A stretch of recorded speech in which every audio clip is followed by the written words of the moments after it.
Welcome to Kenton's videos. Enjoy the video.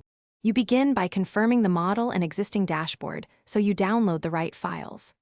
Once done, connect Ethernet or a reliable Wi-Fi and plug in a controller with enough battery. These prevent interruptions.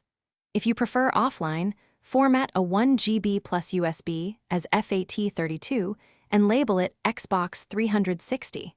Otherwise, sign in to Xbox Live to receive updates automatically. Make sure to free at least 512 MB on the console if using storage, because installations need spare space for temporary files.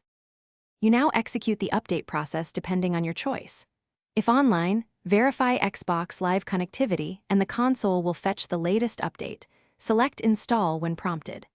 If offline, copy the system update file into the proper folder structure on the USB drive, then insert it into a USB port. Restart the console, and the installer should begin automatically. Make sure to follow prompts exactly, do not power down mid-install, and monitor progress bars for completion. Interrupts can corrupt the system.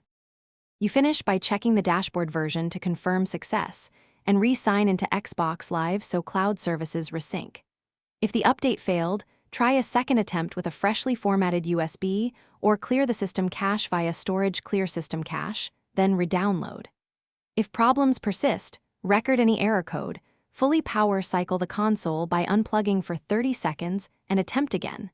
Error codes point to specific fixes, so note them for support if you need to contact Microsoft or a technician.